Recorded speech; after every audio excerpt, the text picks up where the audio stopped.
এখন বাজে সকাল 10:30। এখন মুন্সিয়ারি কেমভেন থেকে বিদায় নেওয়ার পালা। এরপরে রওনা হব কৌশানির উদ্দেশ্যে। মুন্সিয়ারি থেকে চৌকরি যাওয়ার রাস্তার প্রাকৃতিক সৌন্দর্য কিন্তু ভীষণ সুন্দর। একদিকে গভীর খাদ আর আরেকদিকে মাথার উপর ঝুলছে পাহাড়। আমি গিয়েছিলাম কাপকোটের রাস্তা হয়ে। মাঝে মাঝে একটু করে বিরতি নিতে হয়েছিল, কারণ টানা এরকম জার্নি করাটা আমার শরীর পারমিট করছিল না। আপনারাও কিন্তু থেমে থেমেই জার্নিটা করতে পারবেন। আর রাস্তা কিন্তু মাঝে মাঝে বেশ খারাপ। জাতীয় সড়ক 109 মাঝে মাঝে বেশ খারাপ। কোনো কোনো জায়গাতে এমনও হয়েছে যে আটকে যেতে হয়েছে। মাঝে মাঝেই ধস নেমে রাস্তা কিন্তু বন্ধ হয়ে যায় এখানে। তখন এই জেসিবির মাধ্যমে রাস্তা পরিষ্কারের কাজ চলে। এই সময় কিন্তু ধৈর্য ধরে রাখতেই হবে। আর নিচ দিয়ে বয়ে চলেছে রামগঙ্গা নদী। কৌশানির পথে মাঝখানে একটু থেমেছি। এখানে যে দূরে নিচ দিয়ে বয়ে চলেছে রামগঙ্গা নদী। আর এই সিনিক বিউটি অসাধারণ, এত সুন্দর। ওই যে রামগঙ্গা নদী বয়ে চলেছে নিচ দিয়ে।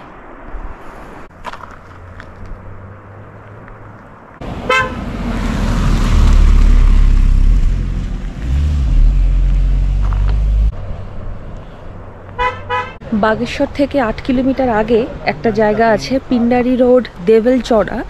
এখানে দাঁড়ালাম। এখানে লাঞ্চটা সেরে নেব। কিন্তু লাঞ্চ করব কি, এখানে চারিদিকের প্রাকৃতিক সৌন্দর্য এত সুন্দর যে খেতে ইচ্ছে করছে না, মনে হচ্ছে বসে বসে এটাই দেখি। পাহাড়ের মধ্যে মধ্যে জায়গা, যেরকম পাহাড়ে হয় ধাপ চাষ, সেরকম ধাপ চাষ করা হয়েছে। সর্ষে লাগিয়েছে, আরও শাকসবজি লাগিয়েছে। আর এই হচ্ছে এখানকার ভিউ। আর এই হচ্ছে এই হোটেলটা। এখানে টয়লেট ফেসিলিটিস আছে, সব কিছু আছে, অসুবিধে নেই। এখানে ভেজ নন ভেজ সব খাবারই পেয়ে যাবেন। আচ্ছা, এই পুরো রাস্তাতে, চৌকরিতে আসার এই রাস্তাটাতে একটা মুশকিল হচ্ছে কি, কোনো ওয়াশরুম ফেসিলিটিস নেই।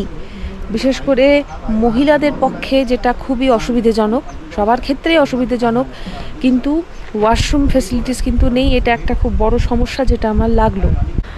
আর রাস্তা তো মনে হচ্ছে শেষই হচ্ছে না, রাস্তা শেষই হচ্ছে না। মানে কিছুক্ষণ পরপরই গাড়ি দাঁড়াতে হচ্ছে, গাড়ি দাঁড় করাচ্ছি, যে একটুখানি ফ্রেশ হয়ে নিচ্ছি, চোখে মুখে জল দিচ্ছি, এরকম ব্যাপার। রাস্তা শেষ হচ্ছে না। এখন এই জায়গার প্রাকৃতিক দৃশ্যটা একটু উপভোগ করি, তারপর খেয়ে দিয়ে আবার বেরিয়ে যাব। ঠিক এর আগেই হচ্ছে 8 কিলোমিটার পরেই হচ্ছে বাগেশ্বর।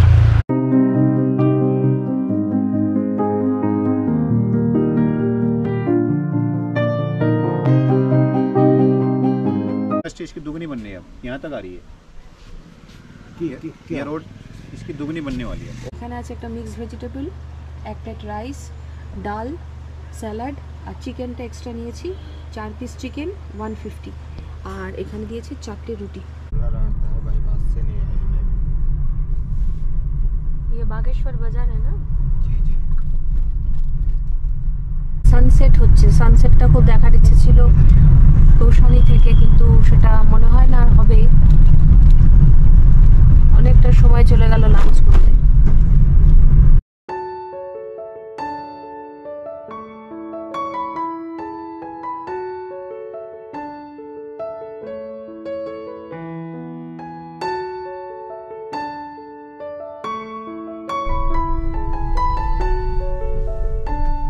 বাগেশ্বর বাজার থেকে কৌশানি আর 39 কিলোমিটার দূরে। হঠাৎ করে রাস্তাটা এখানে ওয়ান ওয়ে হয়ে যাওয়ার জন্য আমাদের অন্য রাস্তা ঘুরিয়ে আনতে হলো।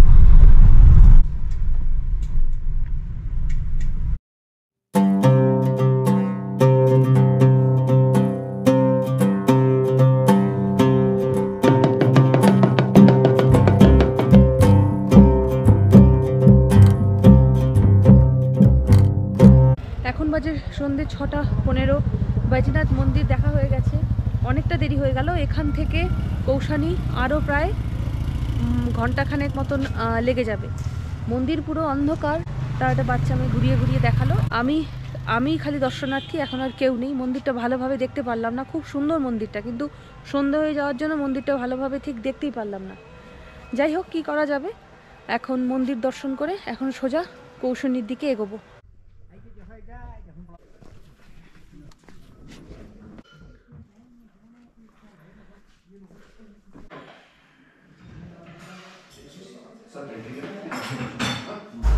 কৌশানী কেএমভি নিয়ে আমার room number 107 super deluxe.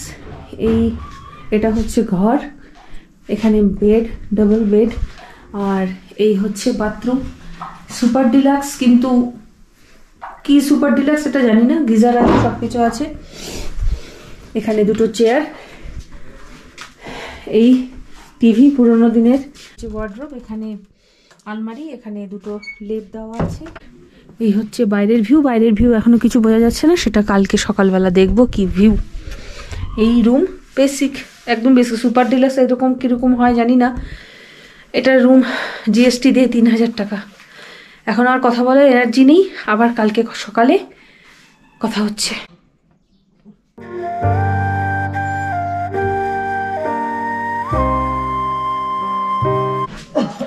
Good morning সবাইকে। আজকে 30/12/2023 শনিবার।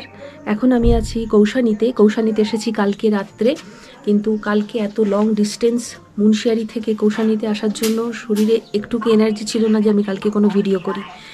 এখন বাজে সকাল 7:30। সকাল 7:30টাতে সূর্যের আলোটা যখন এই হিমালয়ের উপরে পড়েছে, তার ভিউ অসাধারণ, অসামান্য। এটা তো আমি বলতে বলতেই আসছি। অ্যাকচুয়ালি কৌশানী সি লেভেল থেকে 6200 ফিট ওপরে, আমরা অনেকটাই উঁচুতে আছি। আর এই কৌশানীতে আসার মেন কারণ হচ্ছে হিমালয়ের এই যে 300 কিলোমিটার জুড়ে প্যানোরামিক ভিউ, এটার জন্যই কিন্তু কৌশানী টিআরএইচে এসেছি। ওই যে দূরে 3টে পিক একসাথে, সেটা হচ্ছে ত্রিশূল, এদিকে নন্দা দেবী আর পঞ্চচুল্লী। মেইনলি হচ্ছে এই যে 3টে মাথা, এই যে শৃঙ্গ, এটা হচ্ছে ত্রিশূল। আর সূর্যোদয় হওয়ার পর এই আলোটা যখন পাহাড়ের উপরে পড়েছে, ভীষণ সুন্দর লাগছে দেখতে, একদম লাল। এখন তো পুরোটাই প্রায় মেঘে ঢেকে গেছে। আর এই নিচে এই যে শহরটা, সেই শহরটা হচ্ছে বাগেশ্বর সিটি। এই হচ্ছে এখানকার পুরো 300 কিলোমিটার জুড়ে হিমালয়ের যে প্যানোরামিক ভিউ।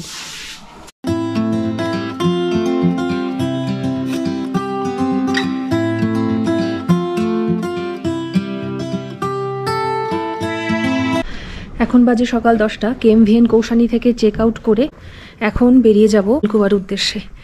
এখন এখান থেকে প্রায় কিলোমিটার মতন দূরে অনাসক্তি গান্ধী আশ্রম, সেখানে যাব।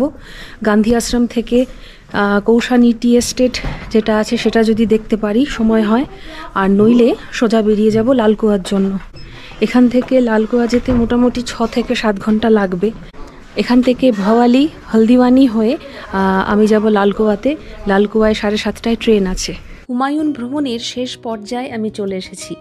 মনটা যে খারাপ করছিল না তা নয়, তাই চেষ্টা করছিলাম শেষ মুহূর্তে কিছু ছবি নিজের সাথে তোলার এবং এই স্মৃতিগুলো নিজের সাথে নিয়ে যাওয়ার।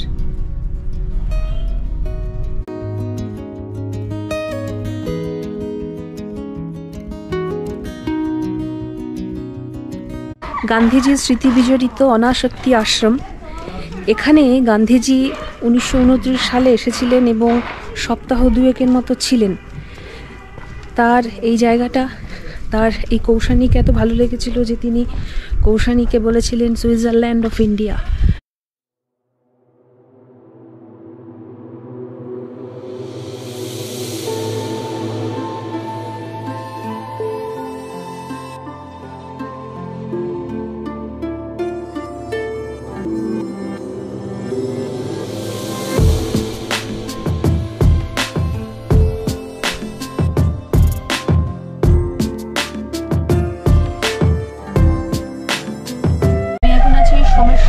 বাজারে আমি এখান থেকে লালকুয়া যে যাচ্ছি, সেটা যাচ্ছি ভায়া আলমোড়া হয়ে।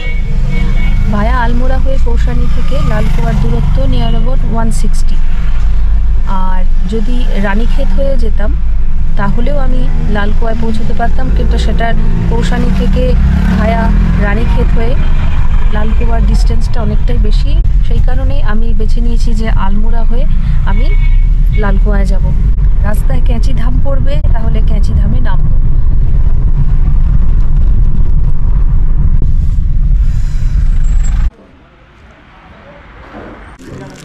আলমোড়া আসার পথে মোহন সুইটসে দাঁড়িয়েছি। এই মোহন সুইটস থেকে কয়েক পিস বালমিঠাই নিলাম আর কয়েক পিস সিঙ্গড়ি নিলাম।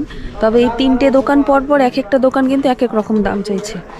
সিঙ্গড়ি পিস নিল 35 টাকা করে, আর বালমিঠাই পিস 20 টাকা করে নিল। কেজি একটা 360 টাকা কেজি বালমিঠাই, আর সিঙ্গুরি হচ্ছে 380 টাকা কেজি। এই হচ্ছে মিষ্টির, এক একজন এক এক রকম দাম বলে।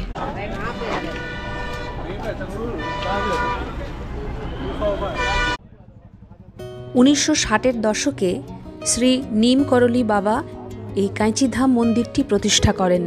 নৈনিতাল আলমোড়া সড়কের ওপরে অবস্থিত এই কাঁচিধাম মন্দির চারিদিকে পাহাড় এবং প্রচুর সবুজ গাছপালা দ্বারা পরিবেষ্টিত একটি পবিত্র মন্দির। হিমালয়ের নৈসর্গিক সৌন্দর্যের মধ্যে মনের আধ্যাত্মিক শক্তি এবং প্রশান্তির এক অনন্য সুযোগ করে দেয় এই মন্দির।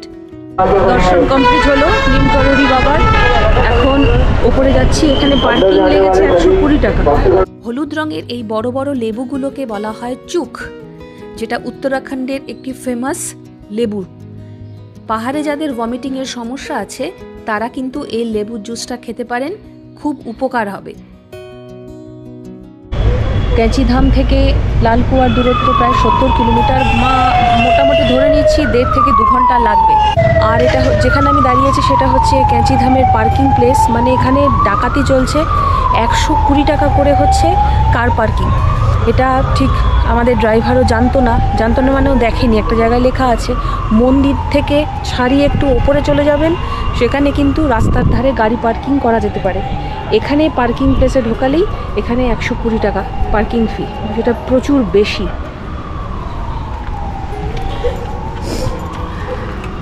এই যেটা হচ্ছে পার্কিং প্লেস, এখানে পার্কিংয়ের জন্য নিচ্ছে 120 টাকা করে।